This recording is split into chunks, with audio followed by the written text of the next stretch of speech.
At 32, life seemed to have given me everything I was supposed to want.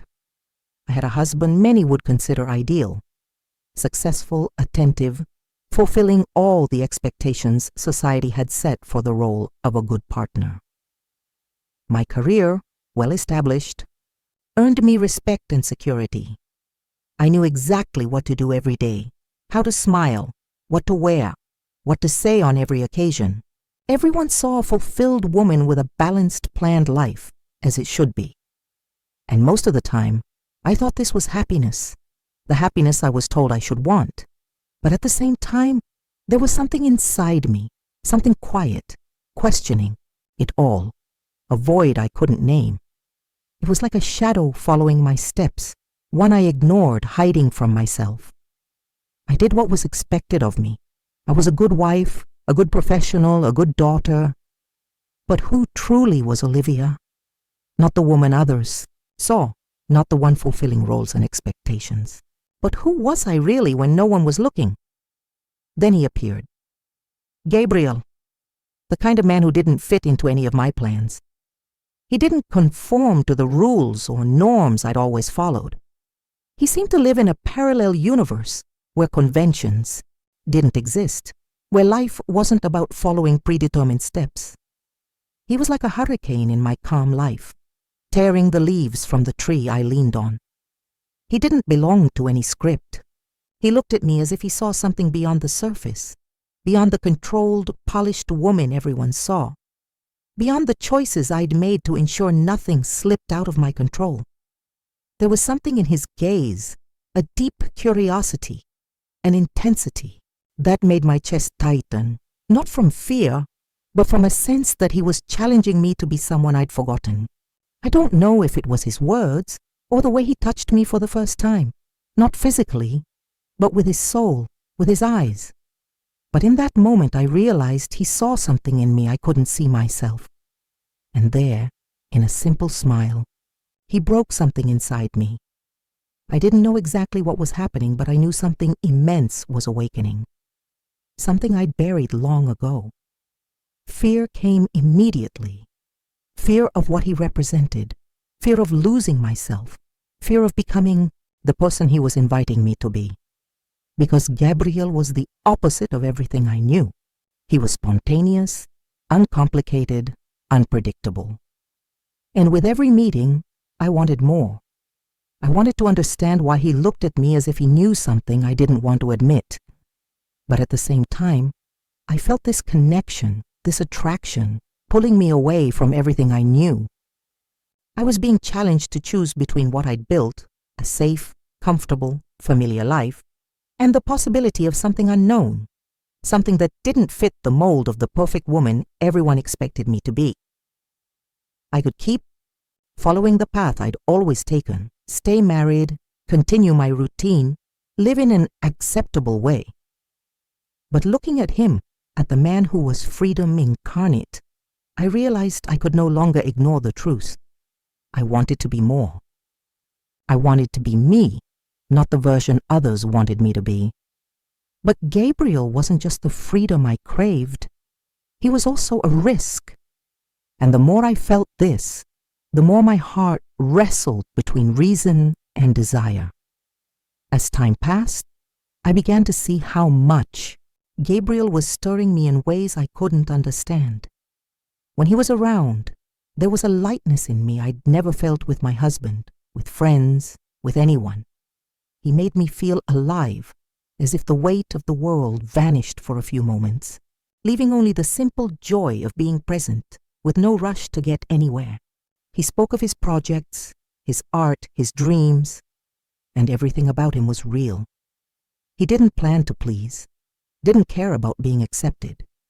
He simply lived as authentically as possible, and that disturbed me deeply. Because in his presence, I saw myself truly for the first time, without the layers of I must do, I must be, that I'd always placed between who I am and what the world expects. It was strange, like I was split in two. At home, my husband and I carried on with our routine, discussing work details, plans for the future. But when I thought of Gabriel, My mind couldn't stop imagining what it would be like if I had the courage to let go of everything.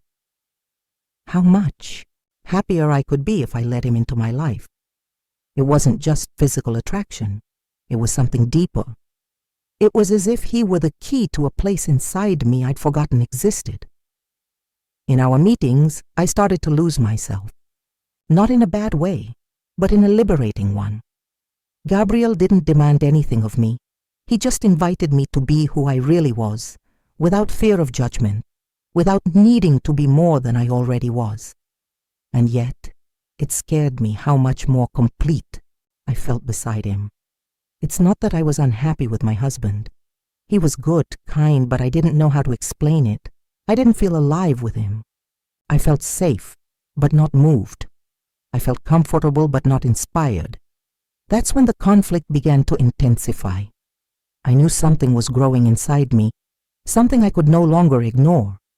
Every moment with Gabriel was a reminder that I was far from the life I truly wanted, from the person I wanted to be. I started pulling away from everything that represented security, family dinners, automatic conversations, and found excuses to spend more time with him. He made me feel that life didn't have to be a sequence of obligations. I could choose what I wanted. I could choose to be happy, but that came with a weight I hadn't expected. I started feeling guilty for wanting more, for desiring something beyond what I already had. I saw my husband with the eyes of someone who knew she was leaving him behind, and that tortured me. How could I choose Gabriel, a man who represented everything I didn't know how to be, over the marriage I'd built, the one others expected to be perfect, and more? How could I justify this choice, knowing it meant breaking all the expectations my family had of me? It was in this internal conflict that I realized the greatest battle wasn't between Gabriel and my husband. The real battle was within me. I was torn between what the world told me to be and what my heart was begging me to be. And the worst part, I knew that if I chose Gabriel, I was choosing a life that couldn't be controlled, a life that was unpredictable. I was leaving behind security for something I didn't even know if I could sustain. But at the same time, there was something in Gabriel that told me, I can help you be who you really are if you have the courage for it. I was starting to see that maybe the only way to truly be happy was to let go of fear, shame, and guilt. I needed to stop living for others and start living for myself. But the question haunting me was, would I have the courage to do it? The decision was consuming me. Each day felt like a silent battle. My mind split between the comfort of a predictable life and the desire for something deeper, truer. The guilt gnawed at me from within, like a poison I couldn't expel. I knew my husband, with all his care and patience, didn't deserve this. But at the same time, there was a truth I could no longer ignore. My heart was with Gabriel, not with him. I was drowning in security and conformity, and what scared me most was that I no longer knew how to breathe without feeling this growing pain. That day, everything came to a head. I was at work, focused, when my phone buzzed. It was a message from Gabriel. He wanted to see me. He always knew when I was feeling weak, and that invitation gave me an odd sensation, as if by agreeing to go, I was allowing myself to take the first step towards something irreversible, something that would change not just my life, but all the certainties I'd built over the years. I closed my eyes for a moment, trying to make sense of it. What was at stake was too big to ignore, and I knew I couldn't keep living in this divide. Gabriel's words echoed in my mind. I just want you to be free, free to be who you really are. It was no longer a simple choice. It was a matter of emotional life or death, a plunge into the unknown. But I could no longer deny what I felt. When I met him, my chest was tight, my mind confused. Gabriel looked at me with those same eyes, intense, understanding, but unhurried. He didn't speak, just waited for me. It wasn't an invitation to abandon everything immediately, but an invitation to choose. to choose myself, to choose freedom, to choose the love that freed me from the prison I'd created. I need time, I told him, my voice trembling. But at the same time, there was a new clarity, something I'd never felt before. The time I needed was for me to understand that if I kept living to please everyone around me, I'd never again have the right to be happy for myself. He didn't respond with words, but with a gesture. He gently took my hand and sat me beside him as if inviting me to share the weight of the moment.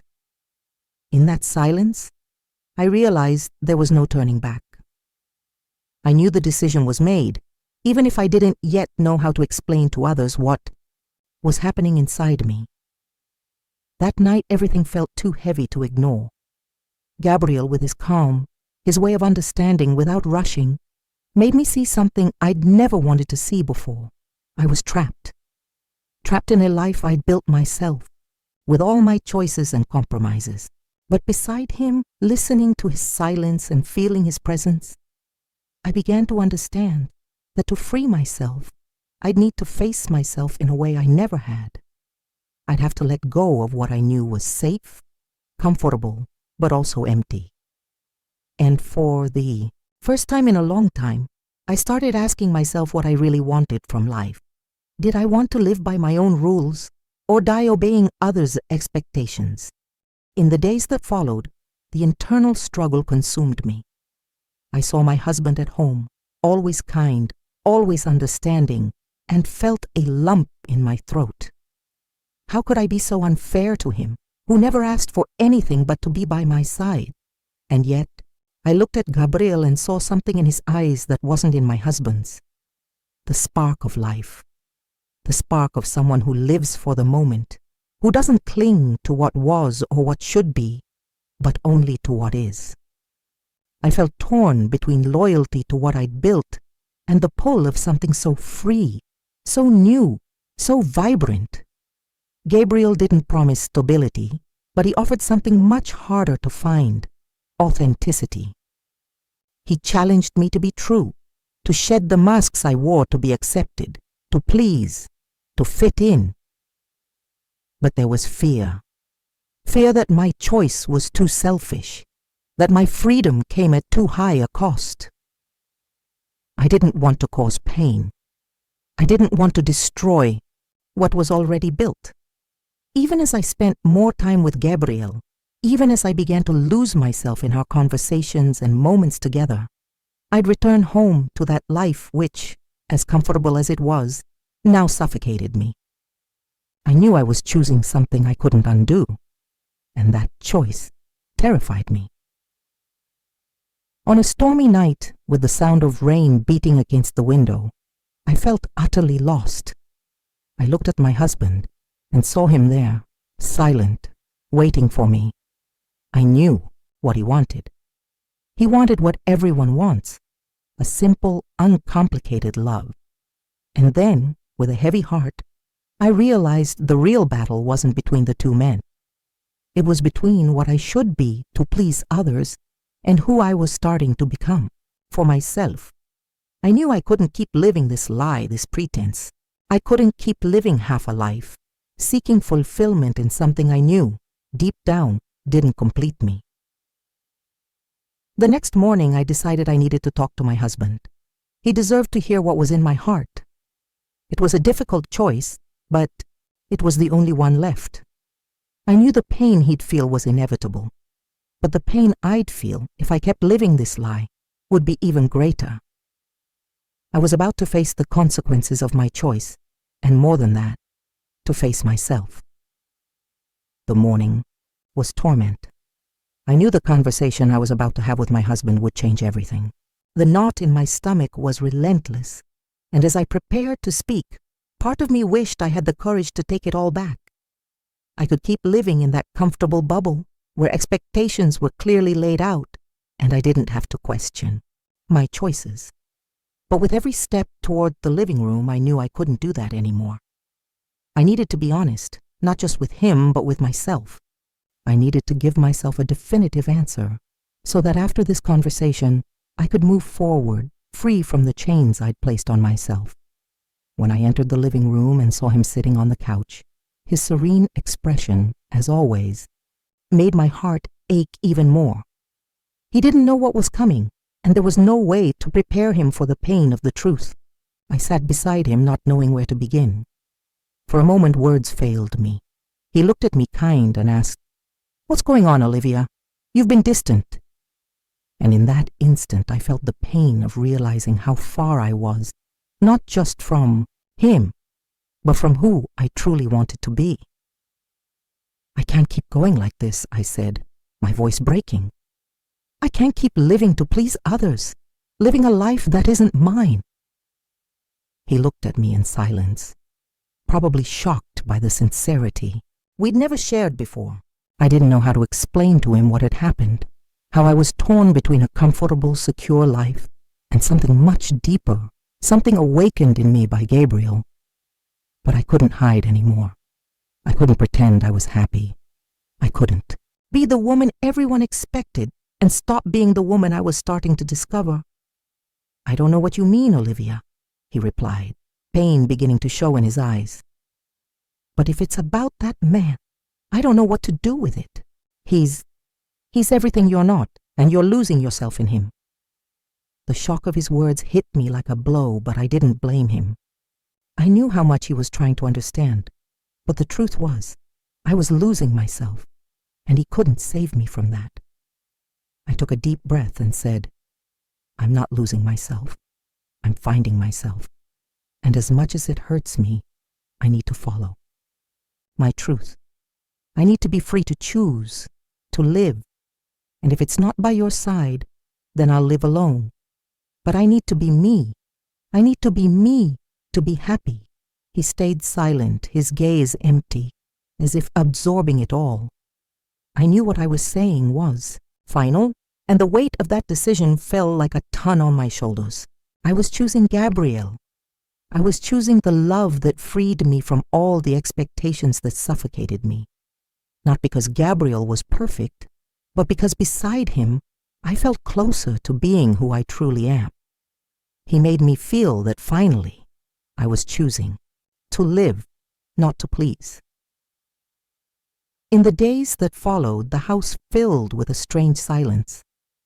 I knew my husband needed time, and maybe my decision was something he'd never understand. But there was no going back. I had to move forward. The love I felt for Gabriel wasn't just passion. It was the choice of who I wanted to be. And even with the pain of separation, the idea of being free, of finally living for myself, brought me a sense of peace. And deep in my heart, I knew my journey was just beginning.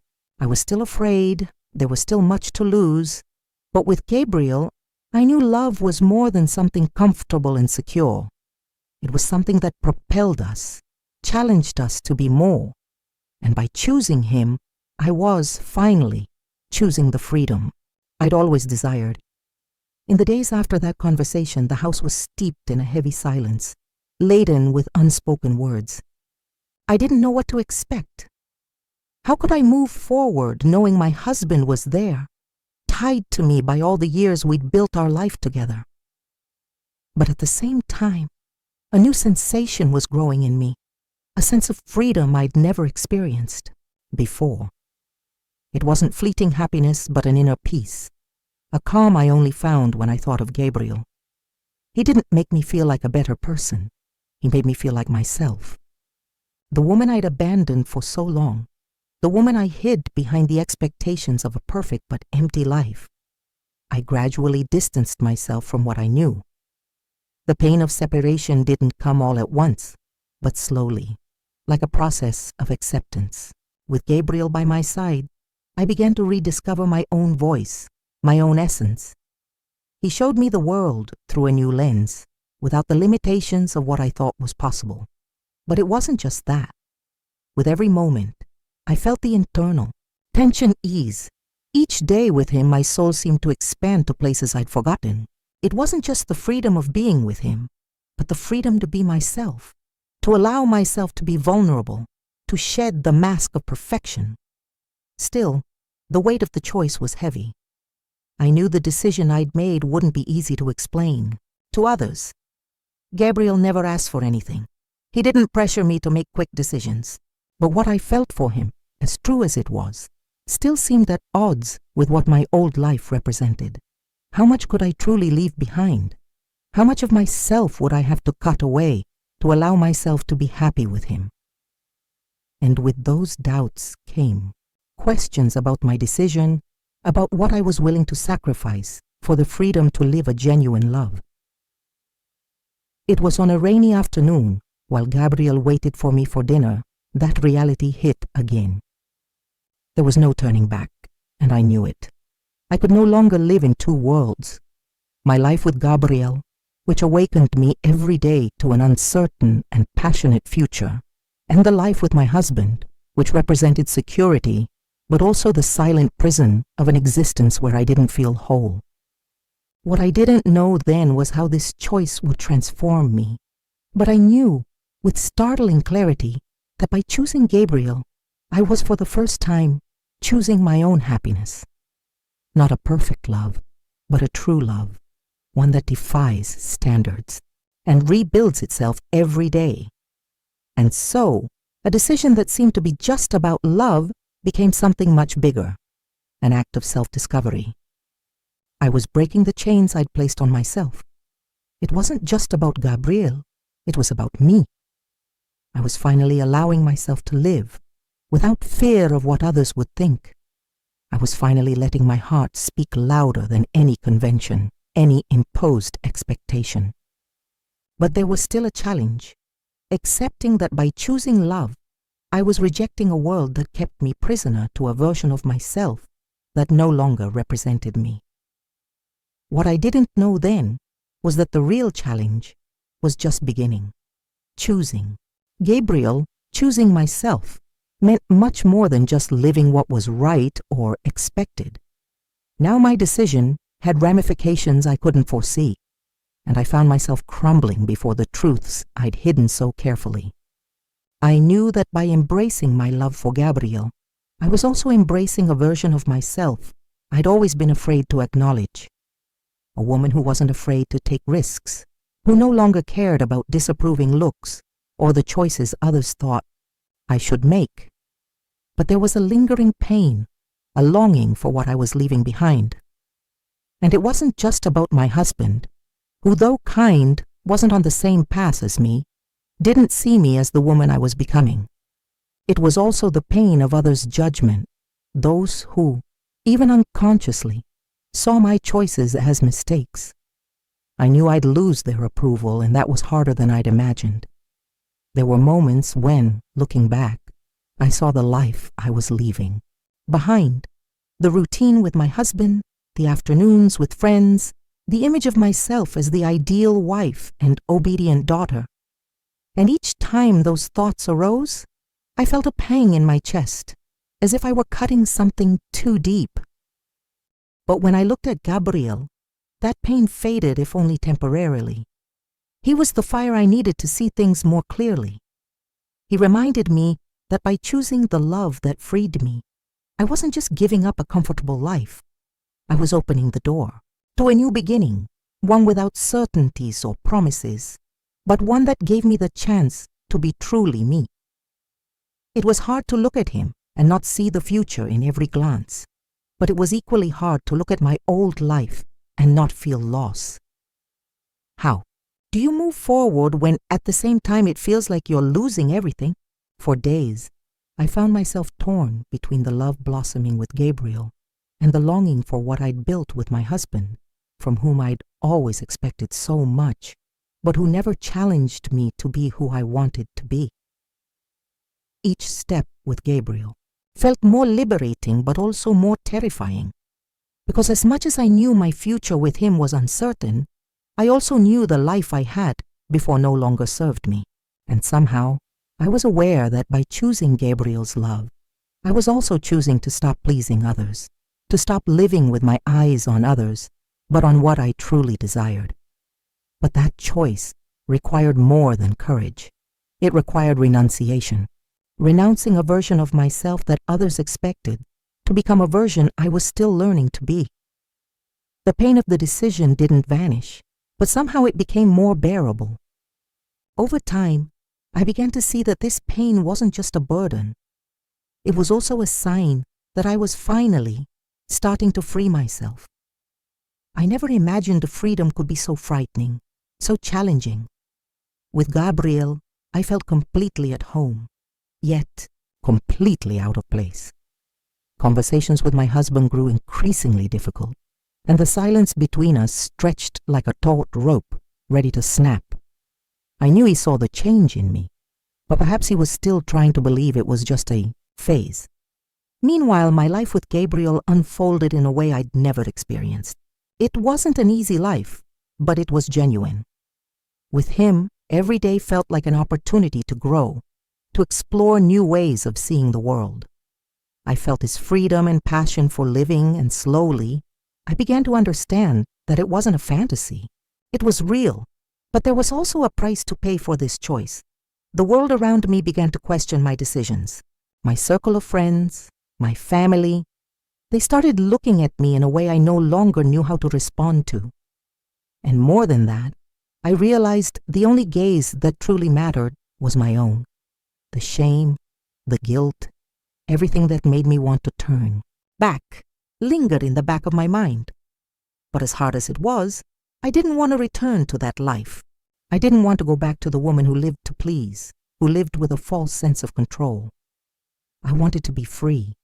And when I finally did what I needed to do, when I spoke to my husband and told him the truth, with all the words stuck in my throat, with the sincerity of someone who can no longer hide what they feel, I realized something. It wasn't just about loving Gabriel. It wasn't just about making a choice for him. I was choosing to be myself. I was choosing to live according to what I felt, not what others said I should feel. I had to do this, not just for Gabriel, but above all for me. But the truth of the choice also brought the pain of an ending. And endings aren't easy, even when you know change is necessary.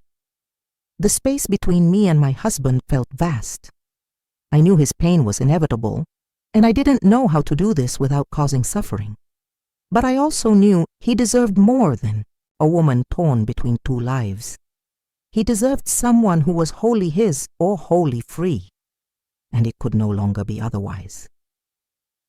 In my life with Gabriel, there was renewal but also many uncertainties. The love, so pure and intense, made me feel alive, but at the same time, the road ahead seemed cloudy and uncertain.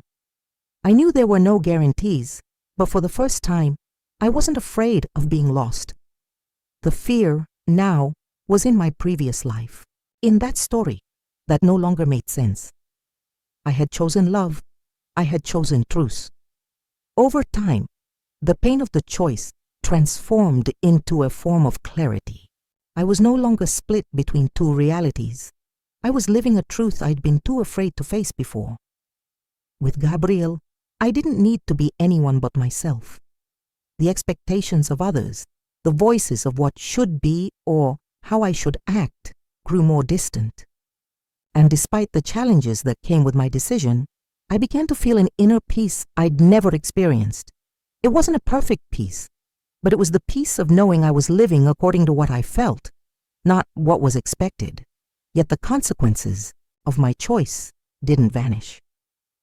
My family, over time, began to accept my decision, but not without resistance. My husband, though he understood my choice, never fully accepted it. The distance between us was palpable, but I knew he too needed to find his own path. The hardest part was dealing with the feeling that, as much as I'd found my place with Gabriel, I'd left behind a part of me that still cared deeply for those who remained. The weight of loss, of what I'd left behind, still existed, but differently. Now it was part of who I was, not an unchanging pain, but a reminder that choices always come with a cost. And looking at Gabriel, I saw the beauty of what we had. He, with his eyes full of freedom, and I, with an open heart, though still scarred by the past. I knew what we had wasn't easy or simple, but it was real. And above all, it was true. It wasn't a life without challenges, but it was the life I chose, a life that allows us to err, learn, and grow without losing ourselves along the way. It was the choice to be authentic, to love without fear or regret. It was the choice to be more than the world expects of you. Deep down, I knew love isn't about perfection or fulfilled expectations. True love is what challenges us, teaches us to be better, teaches us to free ourselves from everything that keeps us from being who we really are. I had chosen Gabriel, but more importantly, I had chosen myself. And that was, without a doubt, the hardest and most important choice I'd ever made. And by his side, I felt that for the first time in my life, I was complete. The world, with its expectations, could keep spinning. But I was no longer part of it. I was part of something much bigger, something that came from within, from the heart, from the soul. And looking at Gabriel, I knew that love had indeed prevailed. Not because he was the solution to all my problems, but because he was the answer to a question I'd never dared to ask. Who am I when I'm just me,